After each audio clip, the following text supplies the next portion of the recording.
जंगल सफारीमध्ये आपण जिप्सी किंवा हत्तीवर बसून जंगलामध्ये फेरफटका मारत असतो। मात्र आता लवकरच बोटमध्ये बसून जंगलाच्या मधोमध वाहणाऱ्या नदीतनं आता जंगल सफारी करणं शक्य होणार आहे।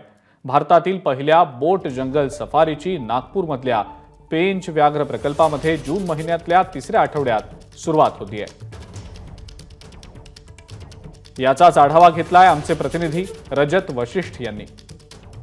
देशातील पहिली जंगल सफारी जी बोटीच्या माध्यमातून होणार आहे ती महाराष्ट्रातील पेंच व्याघ्र प्रकल्पामध्ये सुरू होणार आहे। दृश्यांमध्ये तुम्ही जे पाणी पाहताय, विस्तीर्ण पात्र पाहताय, हा विस्तीर्ण पात्र जो आहे तो पेंच नदीचा आहे आणि जून महिन्याच्या पहिल्या आठवड्यामध्ये ही जंगल सफारी जी आहे ती बोटीच्या माध्यमातून याच पेंच नदीमध्ये सुरू होणार आहे। माझ्यासोबत पेंचच्या सिल्लारी गेटचे जे सहाय्यक व्यवस्थापक आहेत शुभम बदन आहेत। शुभम, या संपूर्ण परिसरामध्ये किती प्रमाणावर वाघ आहेत आणि इतर कोणते वन्य प्राणी आहेत? इतर वन्य प्राण्यांमध्ये spotted deer, sambar deer, wild boar, nilgai किंवा इतर प्राणी जे आहेत जे रेग्युलर दिसतात असे सगळे प्राणी पाहायला मिळतात।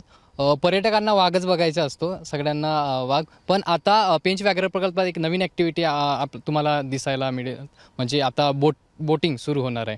यातून इथल्या जे लोकल लोक आहेत त्यांना रोजगारसुद्धा प्राप्त होईल। त्या व्यतिरिक्त जर पाण्याच्या बाजूबाजूला कुठे जर पाणी प्यायला येत असतील तर त्यांचीसुद्धा दर्शन होतील। मला सांग, हे दोन्ही बाजूला, इकडच्या बाजूला महाराष्ट्राचा जंगल आहे, इकडे पाठीमागे मध्य प्रदेशाचा पेंचचं जंगल आहे, दोन्ही भाग मिळून किती वाघ असतील आणि किती शक्यता आहे की या बोटीतून जेव्हा प्रवास करतील पर्यटक तर त्यांना किनाऱ्यावर एखादा वाघ पाहायला मिळेल?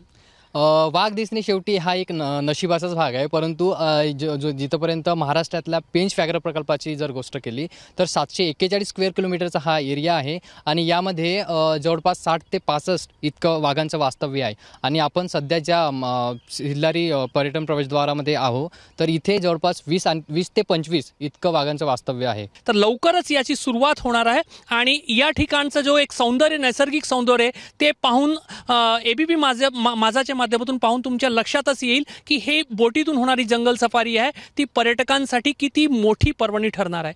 कॅमेरामॅन अतुल हिरडेसह रजत वशिष्ठ, एबीपी माझा, सिल्लारी, नागपूर।